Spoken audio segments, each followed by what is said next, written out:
Come on in, everyone. Come on in because we are recapping Married at First Sight, Season 17, Episode 14. My name is Deborah, and this episode was called A New Groom Who Dis.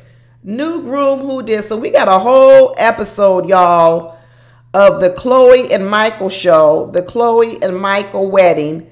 I will say this. I was very skeptical about this couple going into this wedding. I was like, I don't think they're going to match. I don't think this is a good fit. She says that she's like, real particular and, she's, I think she even called herself stubborn at one time. Lots of things. I feel like maybe he was more free flowing, more eclectic. I was just thinking this is not going to work. I will say this. It did give me hope. And now, am I all the way sold on them as a couple? Not yet, because we've seen a whole lot of couples start off where they are, happy, grinning, smiling, kissing.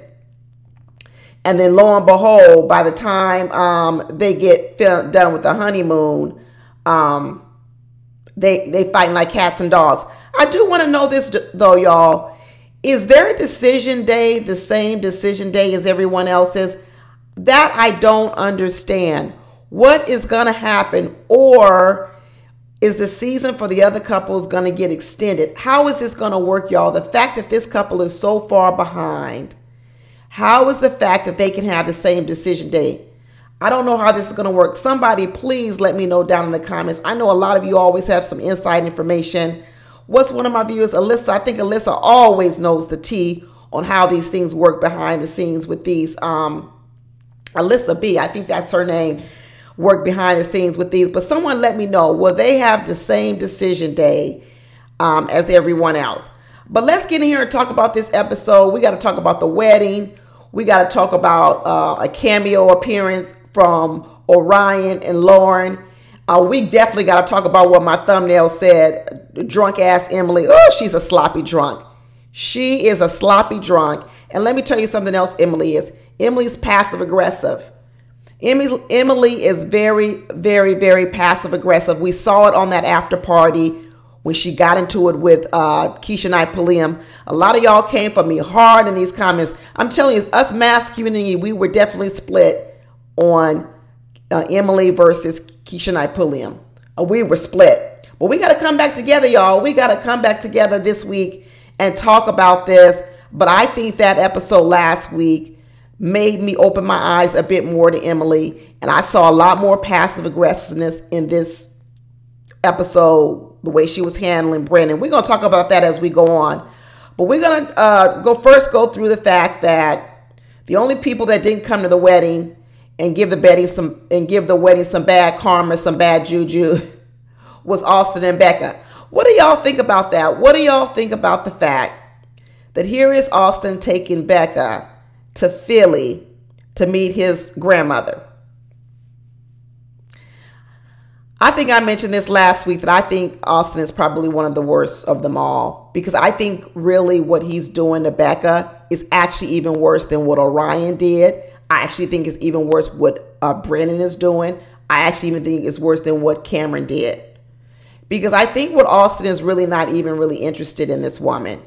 But yet what he's doing compared to everyone else is he's still stringing her along. He's still giving her hope, even though I don't think he wants to be with her. Because I think, why are you taking her to meet your grandmother? Why are you doing this, Austin? Why are you doing this? You haven't even consummated your marriage.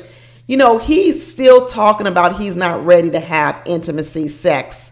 I should say sex, because obviously they've had intimacy because they've smooched and made out, but they haven't had sex. And when he was on that after party, he says that typically it takes him 3 to 6 months, y'all, to have sex with the person that he's dating. Good for Austin. I guess he's like this, they be telling women out here have the 90-day rule.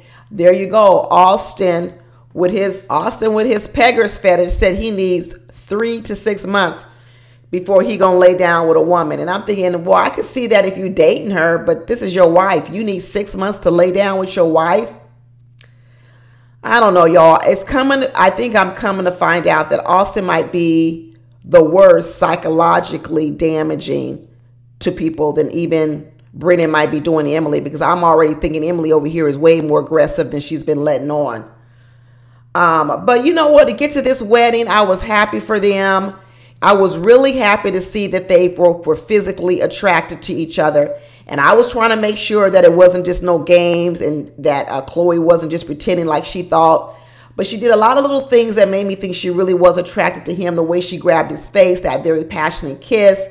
All of it made me feel like it was real. Now, maybe I don't know what's going on. Maybe I'm naive. But right now, I'm feeling as if the attraction level between the two of them is real. I'm really, really feeling that. Another moment that where I got really scared was when she started talking about that she didn't want to have children. I was like, oh, gosh.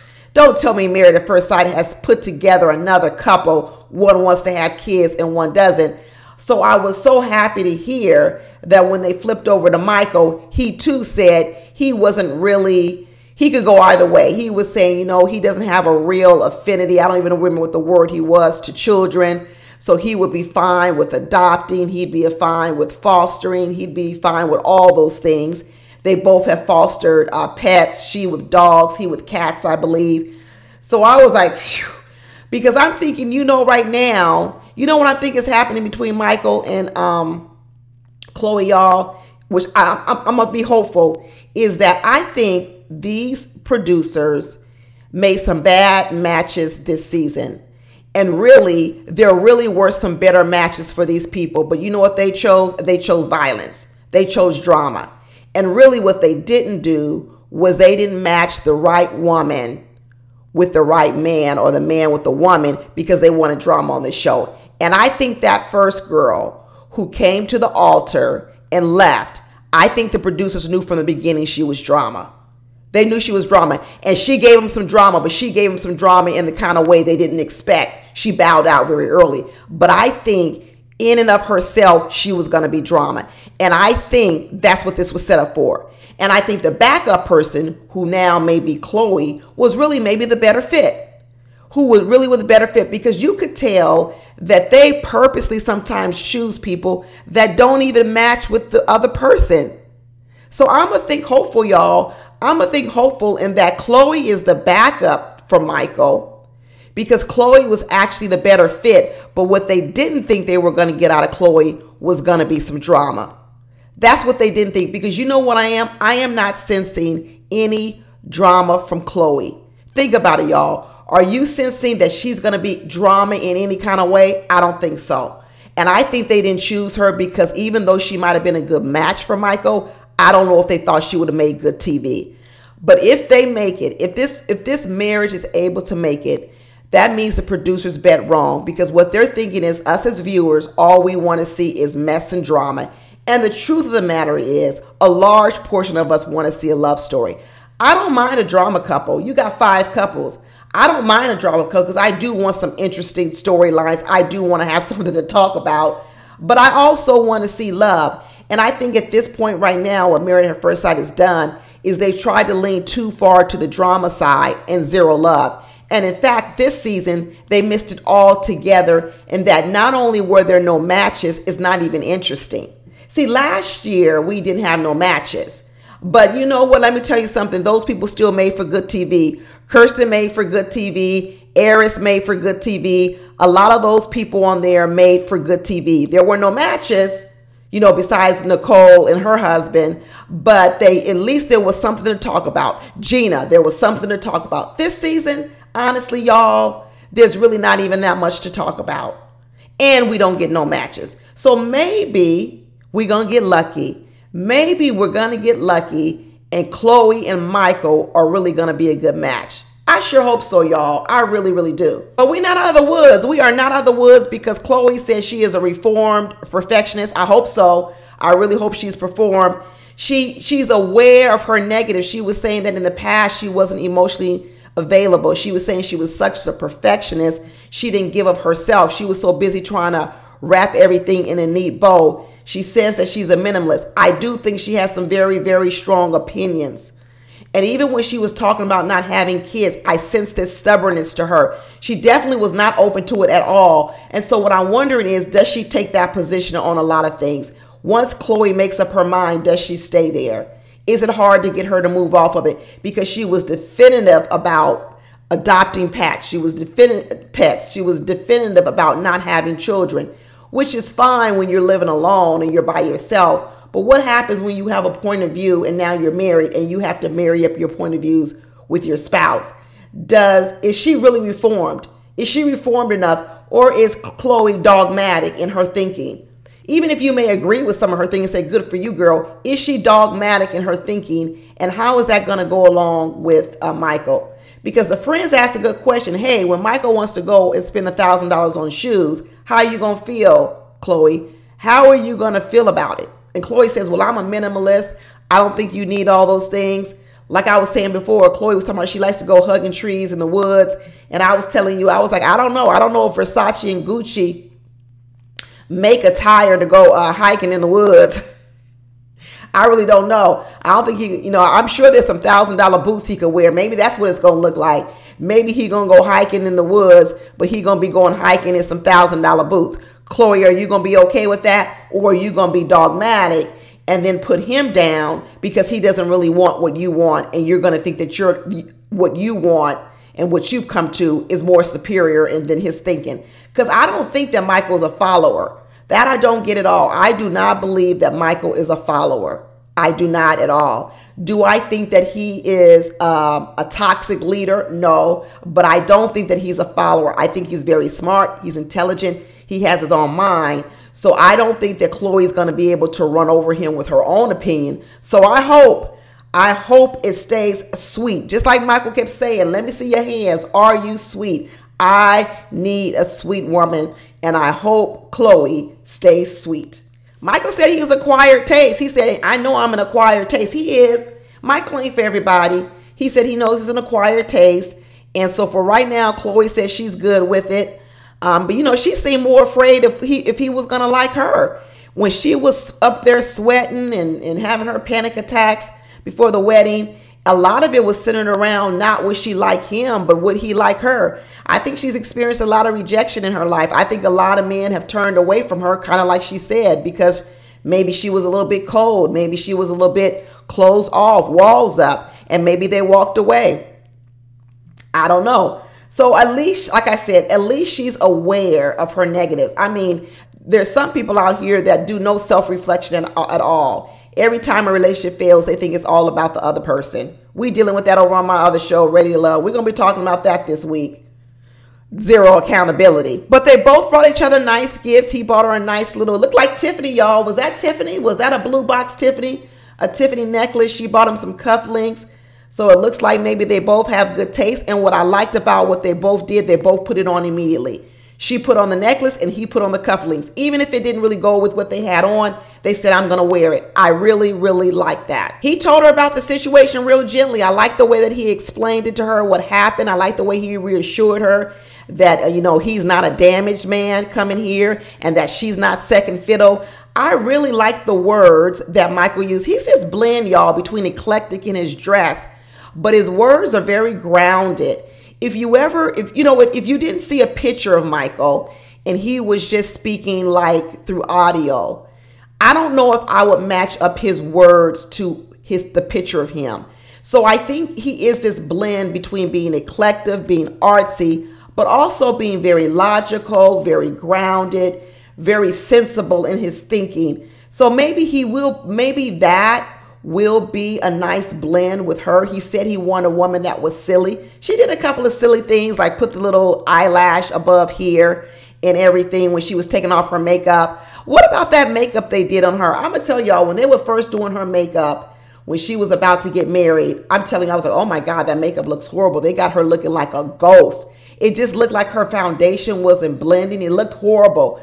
But for some reason, by the time, the show progressed, the makeup looked nice. Maybe it set in pretty well. Who knows? Maybe they went back and did it. I don't know. But when they were first doing her makeup, that makeup looked horrible. But by the time she got up to the altar, it looked more natural, and I was pleased with that, because at first I was a little bit afraid of that makeup. I ain't gonna lie. But all the Grim Reapers were at the wedding. Emily and Brennan were at the wedding. Orion and Lauren were at the wedding. Claire came solo, single, with no man, trying to pretend like, oh, my husband's just not here. Girl, your husband ain't here because y'all getting divorced. Claire, like that friend you didn't even know she and her husband were getting divorced, but she just kept coming to events talking about my husband couldn't make it. My husband couldn't make it. Then finally be like, dang, your husband, he can't make to nothing. Then finally she goes, well, I guess I should tell you guys, we getting a divorce. That was Claire. Oh, I guess I'm about to tell y'all we really getting divorced. But it sounds like they kept it a secret from them. They didn't want to let Chloe know how bad their marriages was, which was good. On the after party this week, Lauren was on the after party. Who else was on the after party? They had Jamel Hill, so she was a guest. She was on the after party. And then Chloe, good Lord, Chloe was on the after party. And on the after party, Lauren said that they purposefully, well, Lauren said it. You know Lauren's going to say she said it because Lauren's the talker. She always the one giving instructions. Like, I don't miss that, y'all. I do not miss these damn instructions. But anyway, Lauren told us on the after party, she gave instructions basically to all the other ladies, Claire and Emily, and said, hey, let's not talk about our marriages and spoil these people's marriage. I think it was a good thing that she did that. I don't think that was something that they should have told her at that moment and get her all riled up, get Chloe all riled up and scared. So I thought that was a good idea that, Lauren said that. But part of it also knows it was self-fulfilling because, girl, you don't want to tell nobody at this wedding you already divorced. So please, yes, I'm happy you helping out Chloe and you doing the right thing, but you also helping out yourself. Let's be real. But thank you, Lauren, for some more instructions. Like I said, Lauren's always going to be the teacher, the instructor. She always is. She'll make a good friend in that category. She is always going to be the instructor and the teacher. But when you don't want to hear nothing, you will end up getting tired to Lauren because that's kind of how she shows up to everything as an instructor and a teacher. But Emily was negative. Like I said, I already know about Emily. Emily's passive aggressive. Emily's negative. And it's not just because of Brennan. Just like she said, well, I really thought that their vows were vanilla. Ugh, that's so negative, Emily. Why did you say that? Why did that come out your mouth? This is the kind of speech that I think Emily does to Brennan behind off the cameras. It's very, very subtle. It's very, very subtle. And you know what? All these women, I was happy to hear they didn't all come as bitter Bettys, but I think one of the bitter ones there was Emily. She was. At least Claire was trying to have a good time. Claire was trying to put on a good face. Claire was over there trying to pretend like she was calling Cameron, but Cameron didn't pick up. Cameron talking about Claire over there talking about, I miss you. You miss Cameron, Claire. Really, you miss Cameron. Remember when Cameron went to the hospital in Mexico because he had the ear infection, and Claire did that little video in the hotel room, and she's like, oh, this is the first time I've been alone in this room since we've been married, and it feels good. It feels good being alone, and Cameron's gone. Now all of a sudden, Claire misses Cameron. What do we believe about Claire? Do we believe Claire is still lying? She's trying to act real congenial. She's trying to act real nice. She's acting for the camera. She's down here to preserve her image. Or do we really believe that somewhere along the way that Claire started liking Cameron? I don't think she started liking Cameron, because how could she start liking Cameron? Cameron really didn't give her anything extra to like. It wasn't like all of a sudden Cameron started doing a bunch of things and she's like, you know what, now I like Cameron. He's doing all these things. Now I think Claire here has turned into saving her image, even in her conversation with the ladies and Chloe. She's very supportive. She was very supportive, giving some good advice. There's a lot of advice here. Chloe got a lot of advice from therapist Claire and instructor teacher Lauren, and then they got bitter Betty Emily with all the negative. One thing Emily did like about Chloe, she said, oh good, you can be my wine girl because I love me some wine. We know you do, Emily. We know you love some wine, BYOB, and bring a whole bottle for yourself because you're going to go through at least one or two. Just like she was at that reception, getting drunk at that reception. She was going up to the bar talking about, yeah, it's me, I'm back again. She said, she told that bartender, yeah, it's me, I'm back again. She might have well just stood at the bar, held the bar up. Emily's a sloppy drunk. And Brendan was so embarrassed with her when she was over there dancing and bumping into people and making people drop their glasses. She a sloppy drunk. Brendan was like, I'm out of here. He was done with this shit. Now you kind of understand all the stories Brendan been telling on the after party about how she slipped and broke her wrist. She was drunk then too. And then, Emily talked about how they was drunk in the pool one time and she was acting sloppily drunk. And then Brendan got turned off from that. And then Brendan was telling her on the after party a couple of weeks ago how she was drunk and he was in the shower and she pulled the shower curtain down and she was stumbling all over the house. And then she flopped on him on the bed. He's talking about, oh, she smothered me. Basically, he's talking about she fell all over him. She's a sloppy drunk. She's a sloppy drunk. And another thing, she got a bad weave. She got a bad weave. But Lauren and Orion had a conversation. Lauren looked good. Lauren said, let me flex on my ex. Let me flex on my ex. Let me show him what he's been missing. Lauren came in there with the skin popping. She looked very pretty. And, Orion was over there. How you feel? How you feeling? Orion don't want to get back with Lauren. He don't want to get back with her. But he was over there trying to be nice and ask her a couple of questions. And, of course, they're going to hold it together and they're going to put on their little act. If y'all saw the way Lauren and Orion interacted at this wedding, it almost felt fake again. And it reminded me of when I first saw them on screen, how they seem like people who say all the right things, but they actually don't own a lot of it. It's just words. It's to sound intelligent. It's to sound woke. I was saying all these things before. And even now, another reason why I know it's not fake, that it's fake, is because after they were talking and, Lauren saying she's doing her yoga and everything, and Orion asked her for a hug at the end and she gave him a hug. I was like, why would she hug him? That's what I was thinking, what for? But okay. But then on the after party, they went over this same scene of her hugging him. And in the after party, she's scrunching up her face. And I was like, well, that's interesting. So in the after party, you're scrunching up your face like you didn't really want to hug them. But in that moment, you hugged them, right? Like you wanted to hug them.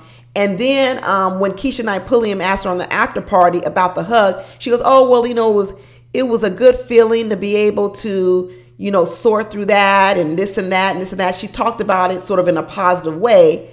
But then when Jamil Hill mentioned, yeah, I wouldn't have wanted to hug him. Then all of a sudden, Lauren says, yeah, I didn't really want to hug him either. Well, which is it, Lauren? That's what I'm saying. It's all fake. All that congeniality, all that niceties, all that talk as if she's a professor. It looks good, but it really isn't really kind of who Lauren is. And I think this has always been the issue with Lauren, is that Lauren has this presentation, but I actually think there's parts of Lauren that are nothing like her presentation. That's why I used to call it fake wokeness. So even in this moment, when she looked like she was fine with hugging him, when she looked like there was no real whatever remnants of anything, come to find out in the after party, after Jamil Hill pulls it out of her, she starts talking about how she didn't really want to even hug him. Well, why didn't you just say that? What's up with this facade, but yet you feel this other kind of way? She even talked about it a little bit. She started talking about how, oh, well, that's not really me when I was screaming and I was yelling, I was this and I was that. I don't know, Lauren. I'm thinking that's more of you than you want to let on believe. I'm actually thinking that. Because she often says, that's not me. But yet she does it. It's the weirdest thing. But she said one thing she's done, and she's done some reflection. She realized that she was carrying some hurt from her past relationship. Her past 2 relationships. Dang, how far back does that go? Like I said, it's the appearance of now I'm enlightened. It sounds so wonderful that now she may have been able to piece it together, but do you believe it? And then Orion does the same thing. Oh yeah, now I realized that mine was going back, talking to my therapist was about seeing my mother get mistreated and my sister get cheated on and my sister get yelled at. And then as a result, that triggered me with you. And I was just like, here they are again, sounding all enlightened, sounding all woke. And in the end, would they really show up in a relationship like they're talking? Or is it just talk? And they're like, oh yeah, we both were playing defense in the wedding. And they're coming up with all these great taglines talking about, although our marriage wasn't successful, we can be successful people. Oh my gosh. It's just a lot of talk. I don't think either one of them, neither Orion nor Lauren, can really even completely be the people that they keep presenting. I just don't believe it. I don't believe either one of them. It's almost like they learn these things, they regurgitate these things, they say these things, but these things don't actually become part of their being. That was the problem all season. They said the right things, they were woke, but then they got buried in all of these racial slurs and derogatory racial things. Well, I thought you was woke.